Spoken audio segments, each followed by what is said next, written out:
আমাদেরকে একটু ভিক্ষা দিয়ে যান।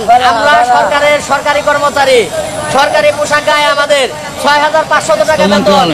রীতিমতো একটা পরিলুটের একটা জায়গা। আমাদের যে মাননীয় স্বাস্থ্যমন্ত্রী, ওনার মেয়ে এই যে মানিকগঞ্জে সরকারের কাছ থেকে টাকা মানে জমির দাম বাড়িয়ে ১০০ কোটি টাকা নিয়ে কিছু মানুষ আগুনে পুড়ে বলেই তো অন্য মানুষ আলোকিত হয়। আমি বিশ্বাস করি আপনারা তো আগুনে পুরার সিদ্ধান্ত নিয়ে সাংবাদিক হয়েছেন, নাইলে তো অন্য জায়গায় দালালি করতেন। দুদকে দালালি করলে তো হয়। একটা মানুষ হিসাবে যতটুকু এমপি হওয়া কি মাল বানানোর কাম? আমি কি কম পাইছি জীবনে মাল কামানোর সুযোগ? পরিবেশ আমাদের এখানে খুবই উৎসব মুখর, আপনারা আসতে পারেন, দাওয়াত রইল। আসসালামু আলাইকুম দর্শক, দেশে এবং প্রবাসে, দূরে এবং কাছে যে যেখান থেকে আমার এই ভিডিওটির সাথে সংযুক্ত হয়েছেন সকলকে আন্তরিক শুভেচ্ছা অভিনন্দন। সুপ্রিয় দর্শক শ্রোতা, স্ক্রিনে আপনারা যে শুরু থেকে ভিডিও ক্লিপের অংশ দেখেছেন, সম্পূর্ণ ভিডিওগুলো আপনাদেরকে দেখাবো। দর্শক, আজকের এই ভিডিওটি দেখার জন্য, ভিডিওগুলো যারা দেখার জন্য প্লে করেছেন সবাইকে অনুরোধ করব ধৈর্য সহকারে আজকের এই ভিডিওটি কন্টিনিউ করবেন, কারণ বিশেষ বিশেষ কিছু তথ্য রয়েছে আজকের এই ভিডিওতে। প্রিয় দর্শক, শুরু থেকে যে ভিডিও ক্লিপটা দেখেছেন এই ভিডিও নিয়ে আপনাদের সাথে কিছু কথা এবং আলোচনা শেয়ার করব। দর্শক, অবশ্যই ধৈর্য সহকারে কথাগুলো শুনবেন, কারণ বিশেষ বিশেষ কিছু তথ্য রয়েছে আজকের এই ভিডিওতে। দর্শক, আপনি যদি বাংলাদেশের একজন সুনাগরিক হয়ে থাকেন, আজকের এই ভিডিওটি দেখার জন্য খুবই ইম্পর্টেন্ট এবং গুরুত্বপূর্ণ।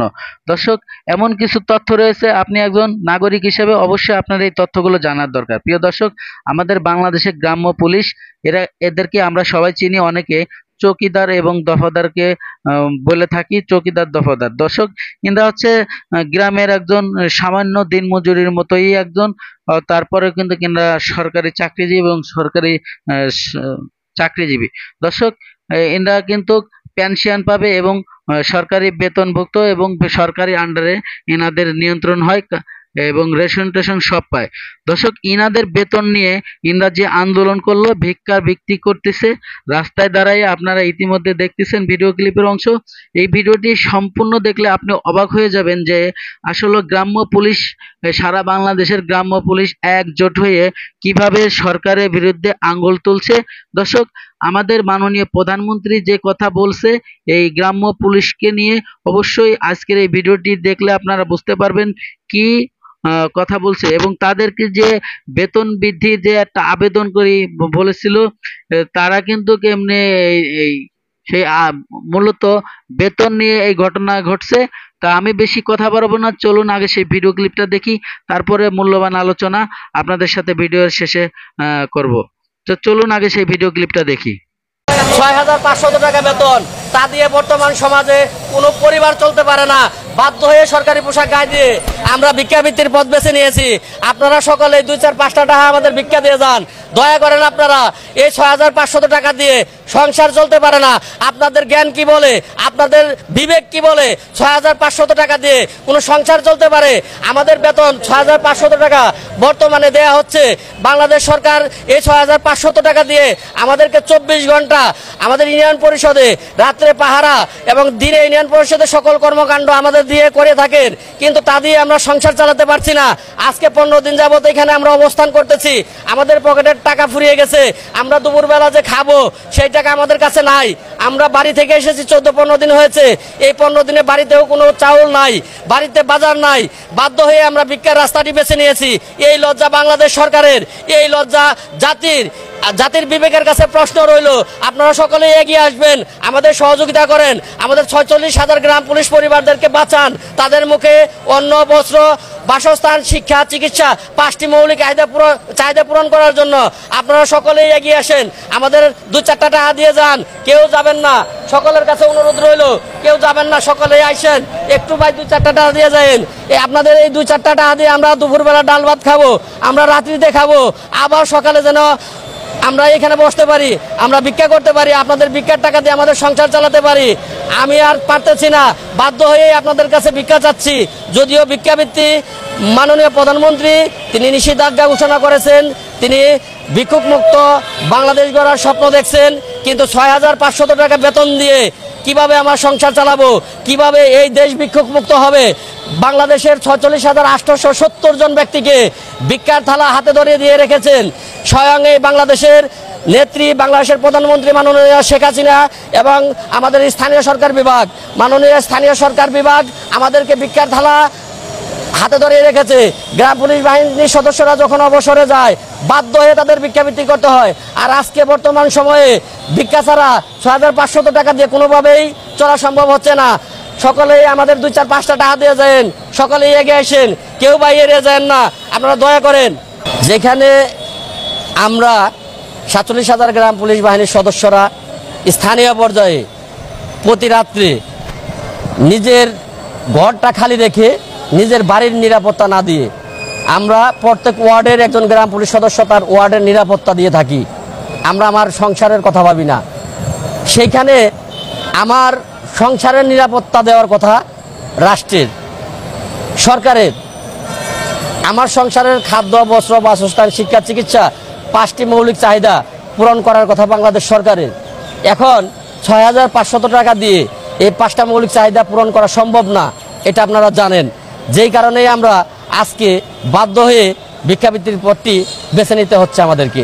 ধন্যবাদ। আসলে আমাদের দাবি বললে ভুল হবে, এটা সরকারের গ্যাজেটটা বহাল করার জন্য আমরা এখানে বসেছি। আমাদের দাবি বলতে যেটা আমি বুঝি যে আমি কোনো একটা বিষয় সরকারের কাছে দাবি জানাচ্ছি। এখানে সরকার 2011 সালে নিজেই গ্যাজেট দিয়েছে।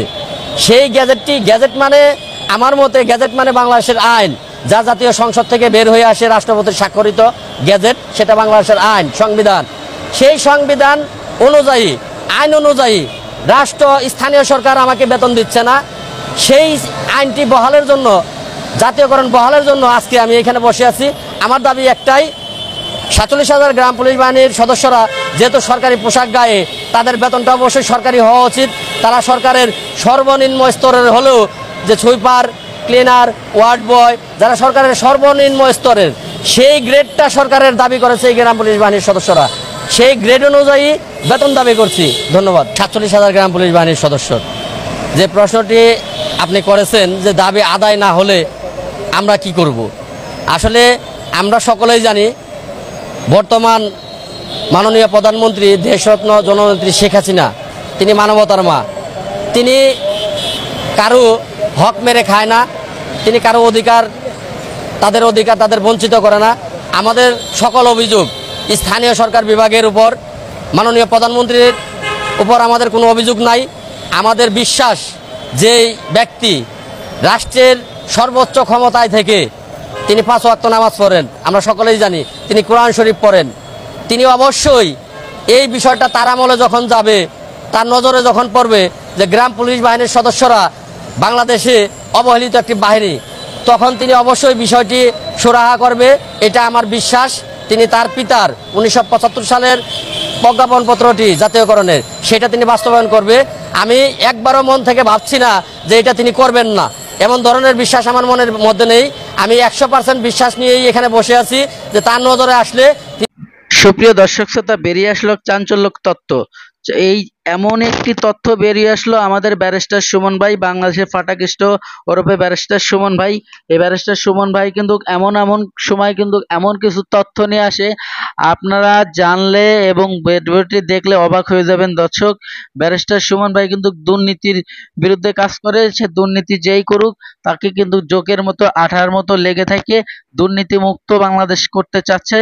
তো প্রিয় দর্শক, ব্যারিস্টার সুমন ভাইয়ের এই স্বপ্ন যত বাস্তবতা হয়, অবশ্যই আপনারা লাইক, কমেন্ট, শেয়ার করবে, আপনার মূল্যবান মতামত ভিডিওর কমেন্ট বক্সে কমেন্ট করে জানাবেন যে ব্যারিস্টার সুমন ভাইয়ের কর্মকাণ্ডগুলো কেমন লাগে। দর্শক, আজকে ধরেছে আমাদের স্বাস্থ্যমন্ত্রীর মেয়েকে, যে ব্যারিস্টার সুমন ভাই এই জন্যই ধরেছে, তিনি নাকি সরকারের ফান্ডের থেকে 100 কোটি টাকা নিয়ে মানিকগঞ্জে একটি হসপিটাল করার কথা বলে ওখানে বিপুল পরিমাণের দুর্নীতি করেছে এবং 100 কোটি টাকার হিসাব করে দেখা গেছে 1,100 কোটি টাকার 10 কোটি টাকার কাজও উনি করে নাই, অর্থাৎ 90 কোটি টাকায় উনি মেরে দিছে। দুর্নীতি করেছে আমাদের স্বাস্থ্য মন্ত্রণালয়ের স্বাস্থ্যমন্ত্রীর মেয়ে। প্রিয় দর্শক, এই খবর ব্যারিস্টার সুমন ভাই কিভাবে যেন পেয়েছে এবং গুক্কু সাপের মতো ওখানে দেখেন কোর্টে মামলা করে দিয়েছে এবং দুদককে লাড়া দিছে। দুদকের অফিসার হয়তো বুঝতে পারে না, আর দুদকে এমনই একটু লাড়া না দিলে ব্যারিস্টার সুমন ভাইয়ের মতো লোক যদি ধাক্কা না দেয়, দুদক কমিশনার লড়ে না। দর্শক, আমি বেশি কথা বলবো না, আমার এই বকবাগানি হয়তো আপনাদের ভালো লাগতেছে না, তো চলুন সেই মূল ভিডিওতে চলে যাই। এবং ব্যারিস্টার সুমন ভাই কিন্তু আজকে এমন কিছু তথ্য দিছে যেটা বাংলাদেশে যে সিজার হচ্ছে বিভিন্ন আমাদের মা বোনদের এবং আমাদের মা কাকিদের যে সমস্ত বাচ্চা ডেলিভারি করার সময় যে সিজার করা হয়, গত 3 বছর জরিপ করে দেখা গেছে 16 লক্ষ সিজার করা হয়েছে, তারই মধ্যে 12 লক্ষ 13 লক্ষই হচ্ছে ভিত্তিহীন, যেটা করা লাগতো না, সাধারণ মানুষের স্বাভাবিকভাবে ডেলিভারি হতো। সেই সমস্ত মা বোনদেরও তারা সিজার করেছে শুধুমাত্র অর্থের বিনিময়। অর্থের জন্য আপনি মরে যান, তাদের কোনো অসুবিধা নাই, কিন্তু তাদের পকেট গরম করতে হবে দুর্নীতি করে, এটাই তাদের আশা। তো চলুন ব্যারিস্টার সুমন ভাই প্রতিবাদের জবাবে কি দিল, চলুন আমরা সেই ভিডিও ক্লিপটা দেখি। স্বাস্থ্য মন্ত্রণালয়টা রীতিমতো একটা হরিলুটের একটা জায়গা। যে আমাদের যে মাননীয় স্বাস্থ্যমন্ত্রী, ওনার মেয়ে এই যে মানিকগঞ্জে সরকারের কাছ থেকে টাকা মানে জমির দাম বাড়িয়ে 100 কোটি টাকা নিয়ে যাওয়ার ধান্দায় ছিলেন। এখন মাননীয় স্বাস্থ্যমন্ত্রী এই যিনি মেয়ে ছেলে মেয়ে তারাই যদি এই ধরনের ব্যবসায় নিয়োজিত থাকেন, তাহলে ডাক্তাররা যে যার মতো ওদের লুটপাট করে, তাতে তো কে কন্ট্রোল করবে? কারণ আপনিও মারতেছেন, আমিও মার। এইখানে ডাক্তারদেরকে কন্ট্রোল করার মতো অবস্থায় স্বাস্থ্য মন্ত্রণালয়ের নাই। বাংলাদেশে 2022 সালে 16 লাখ মানুষের সিজার হয়েছে, মানে সিজারে বাচ্চা হয়েছে 16 লাখ। এর মধ্যে রিপোর্টে বলা হচ্ছে যে 11 লাখ এই যে সিজার এগুলা অপ্রয়োজনীয় ছিল, কোনো দরকার ছিল না। 11 লাখ, এর মানে বাংলাদেশ হয়ে যাবে সিজারের বাংলা আর সোনার বাংলা। ডাক্তার হিসাবে যদি কাউরে মাইরে ফেলেন বলে আপনার খুব বেশি ক্ষতিপূরণ বা কিছু হয়েছে বলে আমার জানা নেই, তারপরও এইগুলাকে সিজার করে যে টাকাটা ধরেন 3500, 1000, 2000 একটা বাচ্চা মানে জন্ম দেওয়া সম্ভব ছিল, এইখানে তারা 15,000, 20,000 করে ডাক্তার সাহেব না যারা এই গাইনির সাথে কাজ করেন তারা এই টাকাগুলো নিয়েছে। ধরেন আমার এখন বড় বড় সিনিয়র নেতারাও যদি নোটমার্ক করেন, আমিও করবো, এই চেষ্টা করে যাবো, এখানে তো আর কোনো বাধা দেওয়ার কেউ নেই। আপনি দেখেন বলা আছে যে ধনী পরিবারের 66% শিশুটির জন্ম হয় আজকে সিজারে, অথচ আপনি যখন যদি লন্ডনের কথা বলেন, ইউকেতে আপনি দেখবেন যে ডাক্তাররা বেতন পান সেন্ট্রালি, আপনি যেখানে কাজ করেন না কেন সরকারের কাছ থেকে বেতন নেবেন।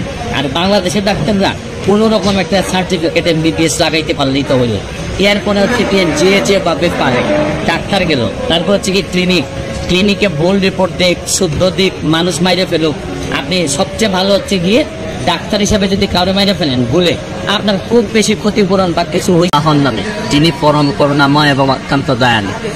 বাংলাদেশের স্বাস্থ্য ও স্বাস্থ্য বিভাগের বিষয়ে দুটা কথা বলতে চাই। আজকে যে রিপোর্টটাতে দেখলাম, রিপোর্টটা দেখে মাথাটা একেবারে নষ্ট হয়ে গেছে। এটা নিয়ে আমরা মামলাও করতে গিয়েছিলাম, তো মামলা আছে মামলার জায়গায়। বাংলাদেশে 2022 সালে 16 লাখ মানুষের সিজার হয়েছে, মানে সিজারে বাচ্চা হয়েছে 16 লাখ।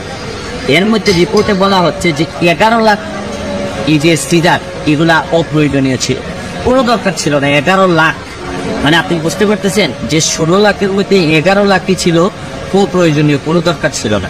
তারপরও এইগুলাকে সিজার করে যে টাকাটা ধরেন 3500, 1000, 2000 একটা বাচ্চা মানে জন্ম দেওয়া সম্ভব ছিল, এইখানে তারা 15,000, 20,000 করে ডাক্তার সাহেব না যারা এই গাইনির সাথে কাজ করেন তারা এই টাকাগুলা নিয়েছেন। কিছুদিন আগে আপনারা জানেন যে বিভিন্ন ধরনের ঘটনা ঘটতেছে। আর স্বাস্থ্য মন্ত্রণালয়টা রীতিমতো একটা হরিলুটের একটা জায়গা। এইখানে ডাক্তারদেরকে কন্ট্রোল করার মতো অবস্থায় স্বাস্থ্য মন্ত্রণালয়ের নাই। আপনি আরেকটা জিনিস খেয়াল করে দেখবেন যে আমাদের যে মাননীয় স্বাস্থ্যমন্ত্রী, আপনারা কিছুদিন আগে জানছেন কিনা পত্রিকার রিপোর্টে দেখলাম যে ওনার মেয়ে এই যে মানিকগঞ্জে সরকারের কাছ থেকে টাকা মানে জমির দাম বাড়িয়ে 100 কোটি টাকা নিয়ে যাওয়ার ধান্দায় ছিলেন, কিন্তু ডিসি সাহেবের কারণে এখন পর্যন্ত পেরে ওঠেন না। এটা সবার সামনে চলে আসছে। এখন মাননীয় স্বাস্থ্যমন্ত্রী এই যিনি মেয়ে ছেলে মেয়ে তারাই যদি এই ধরনের ব্যবসায় নিয়োজিত থাকেন, তাহলে ডাক্তাররা যে যার মতো ওদের লুটপাট করে, তাতে তো কে কন্ট্রোল করবে? কারণ আপনিও মারতেছেন, আমিও মারি। ধরেন আমার এখন বড় বড় সিনিয়র নেতারাও যদি লুটপাট করেন, আমিও করবো, এই চেষ্টা করে যাবো, এখানে তো আর কোনো বাধা দেওয়ার কেউ নাই। আপনি দেখেন বলা আছে যে ধনী পরিবারের 66% শিশুটির জন্ম হয় আজকে কি সিজারে। অথচ আপনি জানেন যদি লন্ডনের কথা বলে, ইউকেতে আপনি দেখবেন যে ডাক্তাররা বেতন পান সেন্ট্রালি। আপনি যেখানে কাজ করেন না কেন সরকারের কাছ থেকে বেতন নেবেন। আর বাংলাদেশের ডাক্তাররা কোন রকম একটা সার্টিফিকেট MBBS লাগাইতে পারলেই তো হইলো। এরপরে হচ্ছে কি যেভাবে পায় ডাক্তার গেল, তারপর হচ্ছে কি ক্লিনিকে ভুল রিপোর্ট দিক, শুদ্ধ দিক, মানুষ মাইরে ফেলুক। আপনি সবচেয়ে ভালো হচ্ছে গিয়ে ডাক্তার হিসেবে যদি কারো মাইরে ফেলেন ভুলে, আপনার খুব বেশি ক্ষতিপূরণ বা কিছু হয়েছে বলে আমার জানা নেই। এইভাবেই চলছে বাংলাদেশ। এই রিপোর্টটা আজকে সকালবেলা দেখার পর মনে হয়েছে আপনারা এখনো যারা সিজার করতে চান তারা একটু জেনে বুঝে পড়বেন যে এখনো গত 22 সালে 16 লাখ মানুষের মধ্যে 11 লাখ কি হচ্ছে গিয়ে অপ্রয়োজনীয় সিজার করা হয়েছে বাংলাদেশে। এবং অপ্রয়োজনীয় সিজার মানে কি বুঝছেন? মানে হচ্ছে কি 16 লাখ মানুষের মধ্যে 11 লাখ যাদের অপ্রয়োজনীয় করা উচিত, তাদের পরবর্তী বাচ্চাটাও কিন্তু বেশিরভাগ সম্ভাবনা আবার সিজারই করা লাগবে। এর মানে এই 16 লাখ করার পর এই 16 লাখ যদি আবার বাচ্চা হয় তাহলে আবার 16 লাখ সিজার করা লাগবে। আর নতুন যারা আছেন তারাও সিজার করবে।